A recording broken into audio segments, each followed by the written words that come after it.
That's better than most because, like you said from the start, a lot of people, they just kind of show up, they get a job because somebody told them to, which is not a real plan.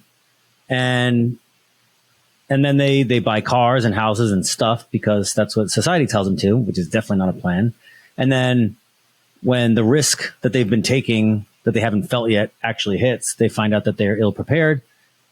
And so, the fact that you created a plan at all is sort of like the real key to financial freedom. Is, I mean, if you could really sum it up into one thing, it's like have a real plan, not a hope.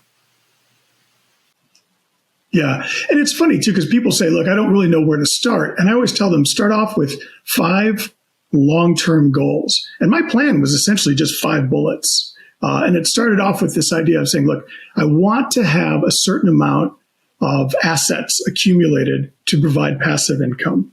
And so I crunched some numbers and I figured out this is, how much I think I would need. But going beyond that, I wanted to, my girlfriend and I were working on this at the time. Now we're married.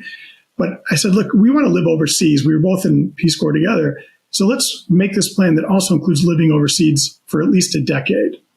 And so that was kind of our second goal. And then we looked at it and we said, look, once we retire, we don't want to retire into austerity. Like, we don't want to be poor. We want to be living at kind of the same income level that we are now, or else it wouldn't make sense for us.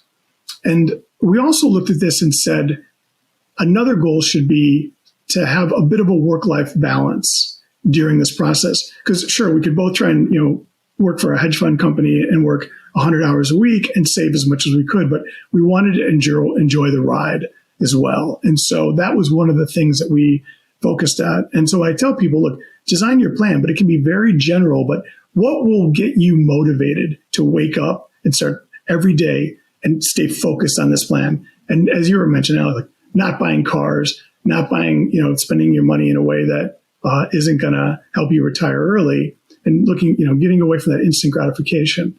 And so that was one of the things we knew that, look, if we had these 4 or 5 bullets that were out there, these are our goals, we could adhere to those. And that would be both motivation and it would give us a direction where we want to go. Yeah, it's not complicated. It's just, it's not easy. I want all my fun stuff right now. I don't want to think about the future. And somewhere along the way, I'm just going to end up rich and famous anyway. So why do I have to, the world's just going to work out for me. Sure. Yeah. It takes a little while for that. I had that sort of blind mentality, but society, or culture really, it either gives you, for me, I can only speak for me, but it gave me bad advice and bad impulse control. Yeah. Delayed gratification is probably one of the biggest factors for this whole process. And it's the little things that you'll never miss. I talk about this in my book, where I would bring my lunch in and I would make coffee at work when I took my first job. And again, I didn't start off with a high salary. My first job when I got back from the Peace Corps was making $24,000 a year. So I didn't all of a sudden launch into a high paying job that made this a lot easier. But I would bring my lunch every day. And over time, this process of just saving, $5, $6, $7 a day, it added up. And that money, my wife did the same thing. And that money that we saved was the down payment on our first investment property. Yeah. My story is very, very similar in that, you save a little bit, you save a little bit, you save a little bit, you invest a little bit. Then next thing you know, you're like, wait, this grew into something. And then now you have money to parlay into something bigger and it compounds. But it takes a little bit of sacrifice. And really, it's so funny because that's the hardest part, sacrifice. And actually, if you look at things like, I look at social media as sort of a race to the opposite, the race to the shortest attention span possible. They're like, we can beat YouTube. We'll just do it at 30 seconds at a time.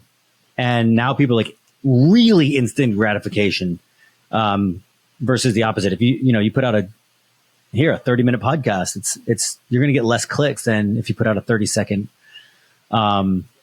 thing. It's the delayed gratification it's the key, but it really is hard.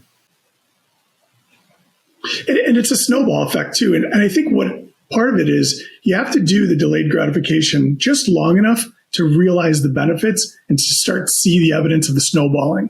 And so I said, look, I had this plan that was going to take me 30 years to amass this portfolio. but I did it in 12. And then I was able to double it again just a few years, about 7 or 8 years later. And so by the time I actually hit 50, I had hit my initial goal 3 times, that portfolio. But it's when you start to save, you start to invest, it's like compounding interest. It just keeps going, but it's going in your favor that you're building up, you're getting dividends from the stocks that you bought. You're getting rents from the rental properties that you bought. You're getting appreciation. And as you build up that equity, well, you can tap some of that equity, buy that next property, and it starts to snowball. So I was, the first couple of years, it took a little while for me to see that. But as soon as the results started to show up, I thought, wow, this is incredibly powerful. And it's going. And what's interesting is when you share that with other people, some people, they love it. They want to hear about it. And they think it's something they want to follow. But other folks, when you talk to them about it, they're like, yeah, I'm just not interested.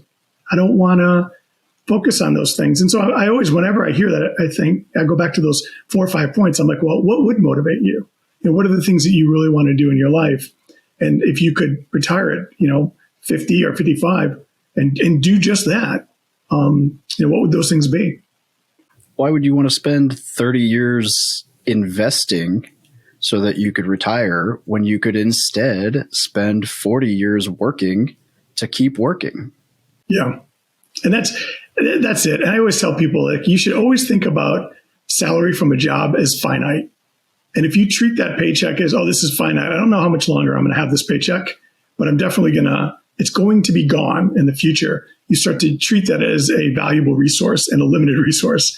And so you want to make sure that you start to replace that salary with other income. And as I say to people, it's like the more you invest, it's like if you're making $50,000 a year, but you're only spending $30,000.